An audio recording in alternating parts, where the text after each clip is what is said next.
महिदपुर में 10 करोड़ रुपए की लागत से बना शासकीय हॉस्पिटल, जिसका लोकार्पण डॉक्टर मोहन यादव के कर कमलों द्वारा किया गया था, लेकिन यहां के डॉक्टरों के ढीले रवैये के कारण आए दिन मरीजों की फजीहत होती रहती है। कारण यहां के डॉक्टरों का सुस्त रवैया।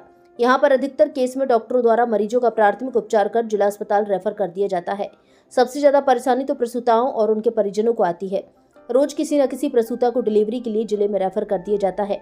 महिदपुर तहसील का यह सबसे बड़ा अस्पताल है, जिसे सिर्फ नाम से सर्व सुविधा युक्त कहा जा सकता है। आज ही अरनिया चुबड़ी के निवासी जगदीश नायक की पुत्री की डिलीवरी होनी थी, जिसे 108 की मदद से शासकीय चिकित्सालय महिदपुर लाया गया, जहां डॉक्टर शिवानी द्वारा परिजनों को कहा गया कि बच्चा पेट में उल्टा है, इसे जिला अस्पताल रेफर किया जा रहा है।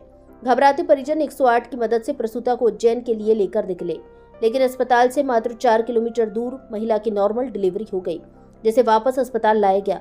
बच्चे को ऑक्सीजन दी जानी थी, फिर उसे जिला अस्पताल रेफर कर दिया। यह कोई एक केस नहीं, ऐसा आए दिन होता रहता है। यहाँ डॉक्टर सिर्फ सर्दी, खांसी और बुखार का ही इलाज कर रहे हैं। अधिकतर मामले में यहाँ के डॉक्टरों को जिला अस्पताल ही नजर आता है। करोड़ों के बने अस्पताल में आज तक एनेस्थीसिया की सुविधा भी उपलब्ध नहीं पाई है। यह सोचने वाली बात है। डॉक्टर शिवानी से जब बात करना चाहिए तो उन्होंने डॉक्टरी भाषा में लीपापोती करते हुए बयान दे दिए। हफ्ते में मात्र एक दिन होती है सोनोग्राफी। गर्भवती महिलाएं को सोनोग्राफी के लिए 1 सप्ताह का इंतजार करना पड़ता है। सुबह से भूखे प्यासे अपने नंबर का इंतजार करती हैं, लेकिन मात्र 20 से 25 ही सोनोग्राफी की जाती है। हॉस्पिटल में एनेस्थीसिया की सुविधा नहीं होने के कारण और स्टाफ की कमी के कारण मरीजों को जिला अस्पताल रेफर किया जाता है। कितने ही बार उच्च अधिकारियों को पत्र के माध्यम से अवगत कराया गया, अभी तक सुविधा उपलब्ध नहीं हो पाई। डॉक्टर शिवानी, बात यहाँ आती है कि यह तो भगवान जाने कि डॉक्टरों ने जिले में लेटर लिखकर अवगत करवाया है या नहीं, और अगर करवाया है तो उच्च अधिकारियों ने इतना बड़ा हॉस्पिटल होने के बाद भी जिले से ये सुविधा प्रदान क्यों नहीं की। भारत संवाद से मनोज पोरवाल की रिपोर्ट। बल्कि आप लोगों ने यहाँ पर उनका उचित इलाज नहीं करते हुए उज्जैन के लिए रेफर किया था, जिसका महिदपुर से 4 किलोमीटर दूर पे ही उसकी डिलीवरी हो गई, वो भी नॉर्मल। उसके बाद यहाँ हॉस्पिटल में लाया गया और फिर स्थिति को गंभीरता देखते हुए आपने फिर उन्हें उज्जैन रेफर किया। इसका पूरा मामला क्या था और इसमें जो दोषी अगर हैं या जो व्यक्ति की जो लापरवाही है उनके ऊपर आपके द्वारा क्या कार्रवाई की जाएगी?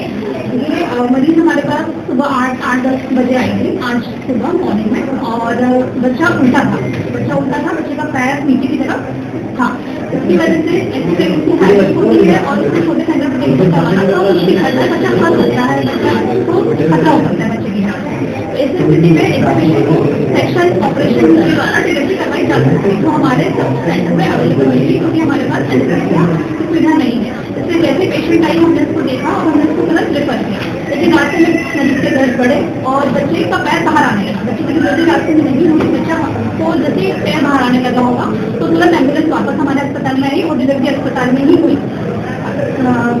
अस्पताल नहीं करेगी, लेकिन बच्चे की स्थिति गंभीर रहती है, उनके बच्चे को निकालने की समस्या होती है, पहले बाहर आ रहा था। तो इस स्थिति में बच्चे की थोड़ी धड़कन कम चल रही थी, लेकिन बच्चे को तुरंत रिससिटेट करके, मतलब बच्चे का इलाज करके उसको तुरंत रेफर किया, क्योंकि हमारे पास बेबी के लिए आईसीयू या इंक्यूबेशन की सुविधा उपलब्ध नहीं है, तो इसके लिए एनेस्थेसिस चाहिए होता है हमें।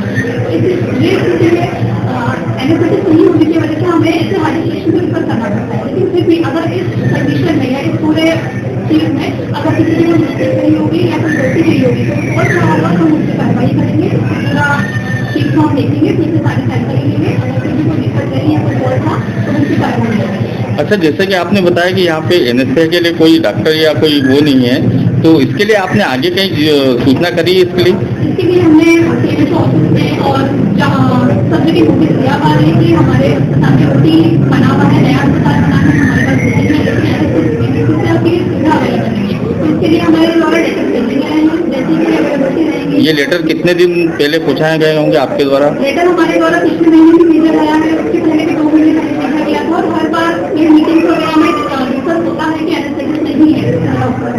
मतलब जिले से इस अस्पताल के लिए कोई एनेस्थेसिक नहीं दिया गया है? ठीक है, क्या नाम है आपका? Okay ma'am, thank you. अरे मेरी लड़की के साथ बहुत बुरा हुआ है। जैसे नॉर्मल डिलीवरी होने की थी तो रिफर कर दो उज्जैन का, ऑपरेशन होएगा। ऑपरेशन के बाद में वो टोल टैक्स पार भी हुआ तो डिलीवरी होने लगी। Toll tax delivery normal delivery के कारण तो वापस रिटर्न आना पड़ा, तो गाड़ी के अंदर डिलीवरी हुई है। तो फिर अभी फिर बच्चा को नहीं तो फिर वो उज्जैन रिफर किया है। अच्छा, टोल टैक्स महिदपुर से कितनी दूर है? टोलटेक से तो महसूल से अपने 4 किलोमीटर 4 किलोमीटर दूर पे ये डिलीवरी हो गई। और यहाँ के डॉक्टरों ने क्या बोला था के आपको? उज्जैन बड़ा ऑपरेशन होएगा इनका। अच्छा, कौन से डॉक्टर ने बोला था? ये कौन सा डॉक्टर नंबर है, मैडम ने बोला है कि उज्जैन ले जाओ, ऑपरेशन होएगा इनका। ठीक है, क्या नाम है आपका? जगदीश नायक, कौन से गांव रहते हैं आप? नीम खेड़ा।